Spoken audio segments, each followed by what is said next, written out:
Hello, my name is Lamanine, and I am part of the Earth, Wind, and Fire Ecolab group. Our group focused on the idea of sustainability, and more specifically, sustainability in Edmonton. To better understand Edmonton's sustainability, we need to first know what sustainability is.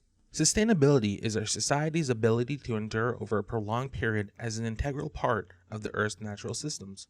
The main component of this project, looking at the sustainability of Edmonton and conducting interviews with residents of Edmonton to get their views on topics brought up in the Way We Green, the City of Edmonton's environmental strategic plan. The aforementioned article brings up numerous topics of sustainability in Edmonton and the challenges that will be faced in achieving this sustainability. Topics of sustainability include land, water, air, energy, climate change, food, and solid waste. During the rest of the video, we will see interviews conducted with the residents of Edmonton and get their opinion on Edmonton's sustainability. Enjoy. What do you think sustainability is? Sustainability is our society's ability to endure a prolonged period as an integral part of Earth's natural systems. That's what I think it is. I had no idea what it was. That's okay. As a resident of Edmonton, Alberta, what do you think about the sustainability of Edmonton? Like, are we gonna sustain after like 500 years? Probably not. Hopefully not. In your opinion, what are some of the problems that Edmonton should address if they want to be sustainable? Like, population-wise, food-wise. I don't know. Keep feeding people. You know, it's probably fun. Just keep feeding people. That's one way of doing it. You know what? I'm gonna take this time to address the homeless this problem in Edmonton and how there's like actual infrastructure that like prevents homeless people to sleep in it, like benches having like arms and grates that where they usually sleep in, so they can use the heat from like the sewers. They put like spikes up in that. So I guess for the homeless sustainability, I think we should address that too. So we don't kill off people. What are my thoughts on Edmonton's reliance on fossil fuels? I don't know. We don't really have any other options. I mean, like we barely get sun. Like, do we have sun power here? I need to like see statistics on that. Do we have wind in Edmonton? It gets wind. Grand Prairie's windier, man. I wouldn't put some like windmills in Grand Prairie and how windy the city is. Not Edmonton though. What else can we harness that's not coal or like fossil fuels or like oil? I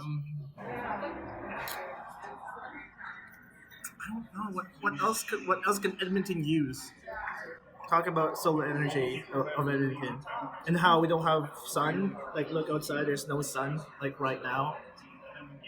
So you would say solar energy isn't a viable option for Edmonton? For all of Edmonton, no.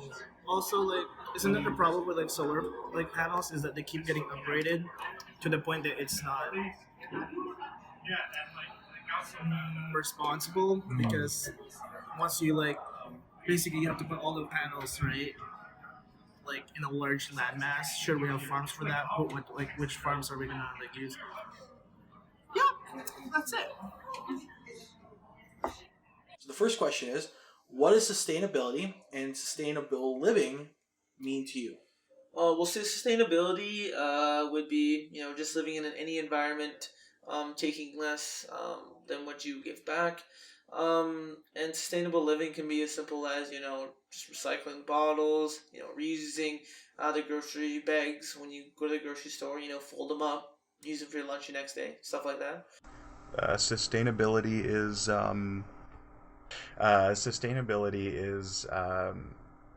setting things up so that they can continue in the long term and with the least possible damage to the planet. The next question is, does the Way We Green's understanding of sustainability match up to yours? Does the Way We Green's process of sustainable living match up with my own? Okay, I would say yes, because as I read through the sustainable living, you can't really call it a pamphlet. It's like a small book. As I read through that, a lot of the things that they were saying, I sort of was like, yeah, this makes sense. Working with communities, working with already pre-established green initiatives. These are all things that you should be doing if you want to promote sustainability. Is the way we Greens trying to make Edmonton resilient? Is the way we green trying to make Edmonton resilient? Okay, I would say yes. Because resilience is being able to bounce back from in what we're talking about. It would be being able to bounce back in environmental catastrophe or something like that. And if Edmonton wasn't reliant on other areas of Canada or even other places in the world, if they're only relying on themselves, then I think that greatly increases their resilience. With the knowledge supply and increasing demand of energy, what do you think is the best way to make a balance? Yeah, so first come to my mind is to use renewable energy to replace that unrenewable energy. But everybody knows that you need to take the process.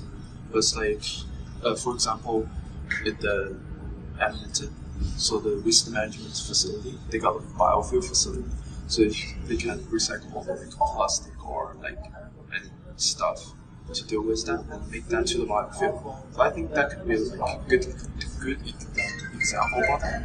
Yeah. Do you think it is possible if the climate change could end in the world? It might be, as long as it does not happen before that. So, yeah. Do you think the water resource is related to the climate change? Yes, definitely have like really important relationship between those. So it's like both the way to get effect. So the climate change will affect with the water. Of course, the water will affect with climate change. For example, the part of like climate change will be like temperature get higher, and the sea level will get higher. So, do you have any suggestion to improve these conditions, both in residential and non-residential solid waste? I think for the residential part, like in my apartment, the apartment should to provide the collection and the processing service better, like to show the schedule of opening and closing for the recycle box for the residents. And the second one, for the business, people need to increase the awareness of the waste, and they can bring the technologies to recycle the waste more efficiently. I think also the last one is for the government. They can make some new policies, control the waste, and set the punishment for them.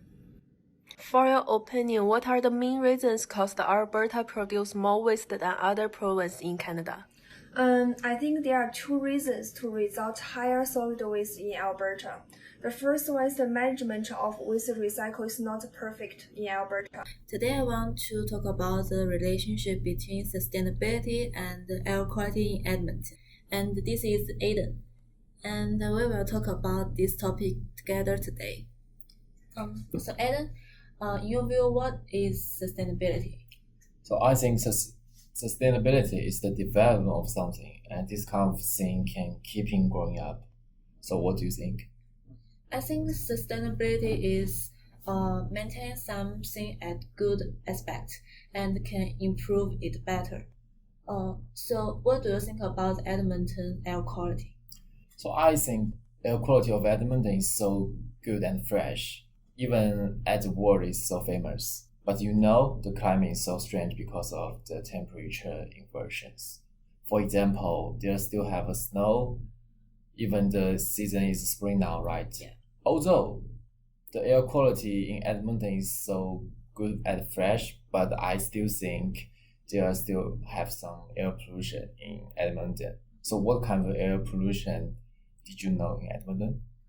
I think we do have an issue with two specific pollutants in Edmonton. The first one is particulate matter, and the second one is ozone. And these two things are the components of like urban smoke. Yeah, just like you say, there are some air pollution in Edmonton. Do you think the air quality in Edmonton is still sustainable? I think it's probably sustainable because I do some research about it. There are almost 90% of good air quality days in 1 year. And in addition, this city have many monitoring network. And these monitoring network are used to make sure the air quality can keep at a safe way. Okay, so how can we make the air quality in Edmonton keep the sustainability? The first one I want still mention about the monitoring network because this monitoring network can inform decision on air quality, human health, and ecological management programs. And secondly, I want to suggest to establish a logical management system, which should supported by legislation and policy.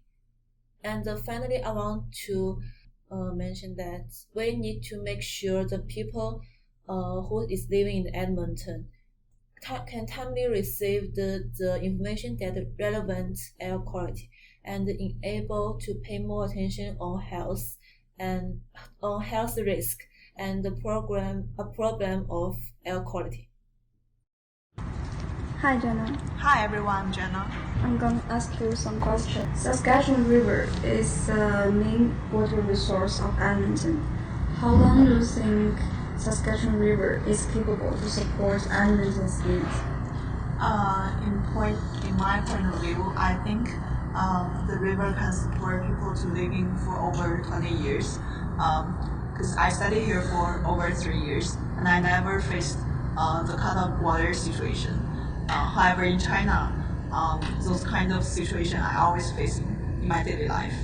So I think the river can support people to living for a long time. What do you think the Way We Green needs to meet its goal and succeed?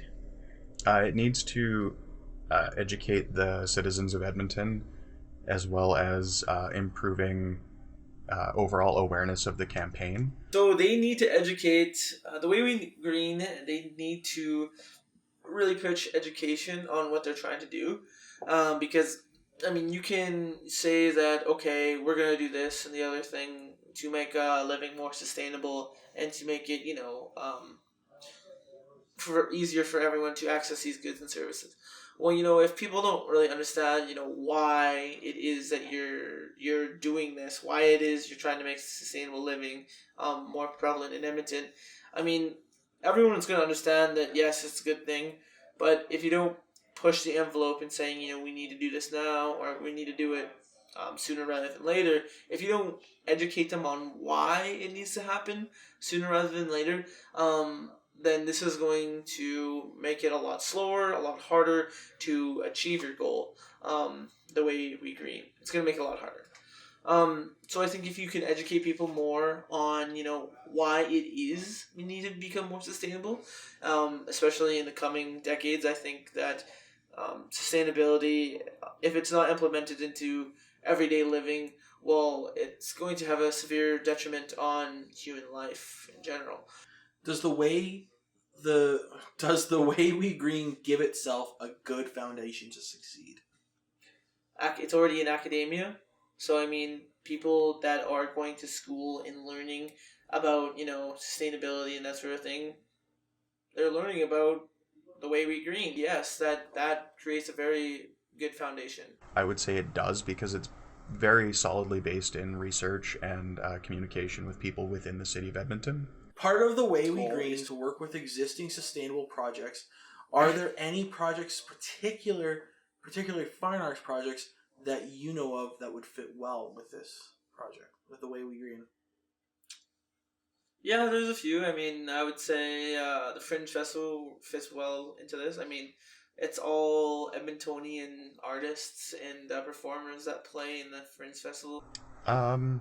I have read about a new First Nations art installation that is being opened up here in the city in the next couple of years. I think that could probably work really well with the Way We Green, just due to the fundamental beliefs of the First Nations community being heavily tied to conservation. Yeah. What is your overall impression of the Way We Green, And do you think it is achievable? My overall impression, and is it achievable? Well, my overall impression is that it's great. It's an initiative that I think every city should be using, or every city should be taking into their own hands. The Way We Greens, what they're doing, I think, is great. I mean, every city, I think, should be taking the Way We Greens initiative